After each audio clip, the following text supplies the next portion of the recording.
बिस्मिल्लाहिर्रहमानिर्रहीम. So dear students, आज हम इस बायो इनऑर्गेनिक क्लास में एक छोटे से टॉपिक बट इम्पोर्टेंट टॉपिक पे बात करेंगे, दैट इज हेमाटिन फॉर्मेशन. और we can also read this as the role of protein chain in the haemoglobin. हम लोग हीमोग्लोबिन पढ़ रहे हैं and then we are close to the completion of our bio inorganic series for CSIR-JRF or even GATE exams or the related competitive exam. So we'll start. So what is the role of that protein chain and how this hematin is formed? इसमें always question आता है because many times I have seen the question being asked in the CSIR paper from this portion. So role of protein chain. We know that जो hemoglobin होता है, we have a head, we have heme head. So this is your heme. Just again a reminder.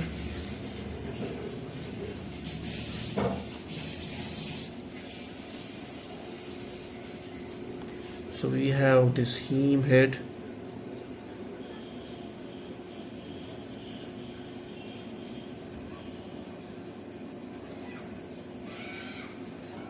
And then on that head we have iron too. We have iron in the +2 oxidation state. And then we have a dome shaped structure because iron, it doesn't fit inside the core.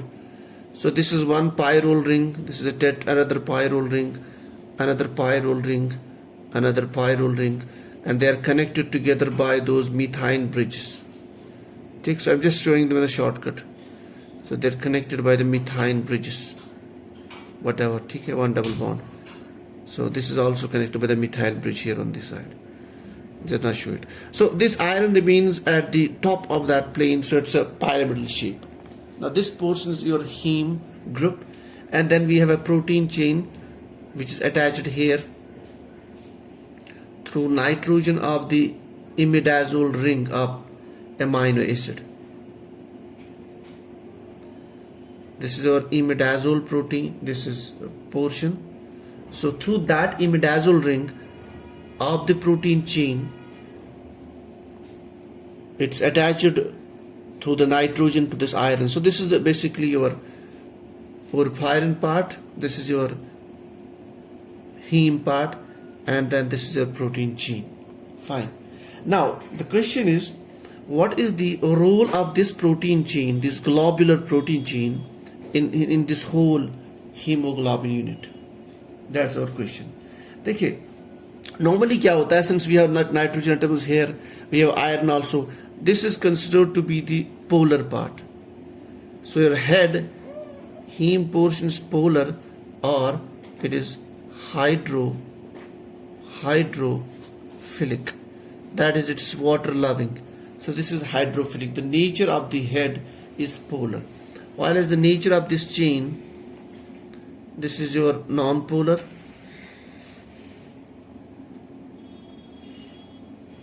or this is hydrophobic. Hydrophobic means it doesn't likes the water. It likes the organic medium, or you say it's a water hating structure. So this is polar part, heme part, and this ring, okay, that's your hydrophobic. So now normally what happens, ये जो iron which is present here in this heme group, this is iron in the form of +2, and we know that when it carries the oxygen in the blood, so hemoglobin binds with the oxygen, it doesn't changes the oxidation state, it becomes FeO2. So it doesn't changes the oxidation state, it remains +2. So this is your deoxygenated hemoglobin. I will write like this, attached to the porphyrin. This is deoxygenated state.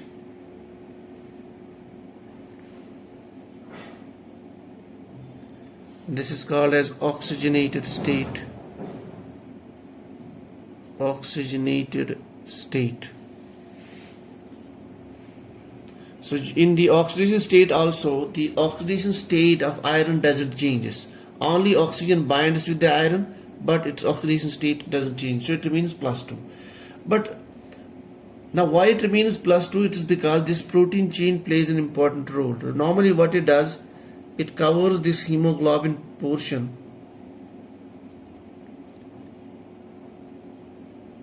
So let's say this is your heme. So what this protein chain does, it creates that hydrophobic environment around the heme portion. So this chain, which is hydrophobic, it carries this environment, that's a hydrophobic environment around the heme portion, that is around the iron. So what this non-polar protein chain does, it basically creates a hydrophobic environment. Hydrophobic environment around the heme or around the iron center. So इससे क्या होता है कि जो इसके आसपास जो entities होंगे लाइक ब्लड में oxidising agent, oxygen, water and other things, so they cannot oxidize that. They can oxidize this in the absence of this chain. They can oxidize the iron +2 to iron 3, but because of this hydrophobic environment, this hydrophobic pocket, so certain books write it's hydrophobic pocket, so it prevents the oxidation of this iron 2 which is present at the center. So even though then it prevents its contact with the water, oxidizing agents and so on. Okay? So this basically plays an important, that is, so this chain, it prevents the hematin formation. So if iron gets oxidized to iron 3, then it forms hematin. So normally when it is +2, it is blood red color, it's a reddish color. But when it gets converted to +3, then we see that we have a brownish type color. So the brownish color appears, that means now it's a problem for that particular individual, that the blood has become brown, it has got oxidized. The iron in the hemoglobin has got oxidized to +3. So it is because of this protein chain. So protein chain basically prevents the hematin formation. So hematin में क्या होता है? Its iron is present in the +3 oxidation state. So hematin is basically, it's a hemoglobin where heme protein has got oxidized and its iron is present as iron 3. So this protein chain, it prevents the formation of Fe3. अब वो Fe3 कैसे बनता है? That's our topic. ठीक है? So that we'll discuss. Now, so how it forms? Let's say we have. Let's show this number of steps how it is formed. So you have step number 1. So when you have, this is your porphyrin where we have iron in +2 oxidation state. So it binds with the oxygen. In the blood it forms Fe. It doesn't get oxidized normally. Then it binds to oxygen. We know it's in the form of a bend type shape. This is also important. Oxygen binds iron, then we have it at some angle. It doesn't bind in the planar form. So it's at some angle. So during this process also iron is not getting oxidized, so it just oxygenated. Okay? Now, if there is no pocket, if there is no hydrophobic chain, then this gets oxidized. So in the step number 2, this iron which is present in the hemoglobin, which has oxygen like this, so it binds with another molecule, another atom of iron +2. So that iron +2, what it basically does is, so it transfers one electron to this oxygen, and this iron also transports one electron to oxygen. So what it forms in porphyrin, you have iron, oxygen, iron, of another hemoglobin portion. So this is iron from the another unit. It's basically another unit joining. So this is basically now +3, this +3. So now the iron is oxidized and we have this peroxide linkage here. Peroxide linkage. Now in this step number 3, what happens? This peroxide linkage, it gets broken down. So in the step number 3, step 3, we have breakage of this peroxide linkage. Okay, so I will show it like this. Porphyrin, iron in +3, oxygen, porphyrin, +3. So it gets broken down, it forms iron, it enters into +4 oxidation state, and this is your oxygen, 2 molecules. Normally iron doesn't exist in +4, it is usually +2, +3, but in this case it becomes +4. And after that, once this +4 is formed, in the final step it gets further converted into step number 4. So this iron in the +4 oxo form, okay? So it binds with another iron +2 with in the hemoglobin, porphyrin. So it transfers 1 electron to this iron. It forms iron,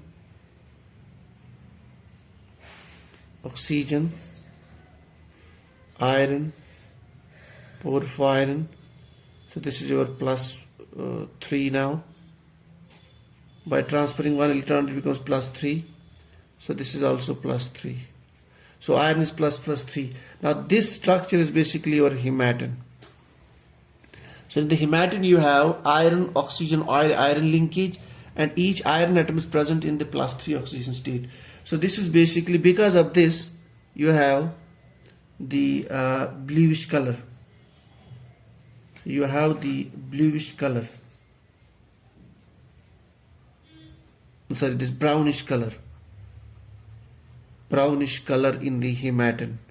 So this is the colors responsible for the blood after the hemoglobin gets oxidized. The brownish color is due to this formation: iron, oxygen, iron linkage in +3 oxidation state. So this is basically called as the hematin. So this is all about the case of hematin. So if we talk about this oxygen, so it's binded with on this side to 1 iron, this other side to this one. In this case, this was a peroxide linkage. Okay. So in this case, this was the oxo linkage. That is oxygen 2 negative. Okay. So this is how the hematin is formed in the blood, and we can also do this experiment in the lab. We can oxidize the hemoglobin. You take the blood from the patient, then you can put that in the test tube. For example, this is hemoglobin, and then you add the dilute HCl, let's say 0.1 normal HCl. So once you add to this, you can also see that if there is formation of that brownish color, that also basically is the indication of the hematin formation. It's brownish color, sometimes dark brownish color, sometimes dark bluish color. So this is all about the hematin formation, जिस पे question आता है. So this is how the iron exists, and this exists in the +3 oxidation state. So iron has basically got oxidized. So this is all about today's class, and then we have only one class left in the whole bioinorganic chemistry series. That is the positioning effect. Okay. So this is all for today.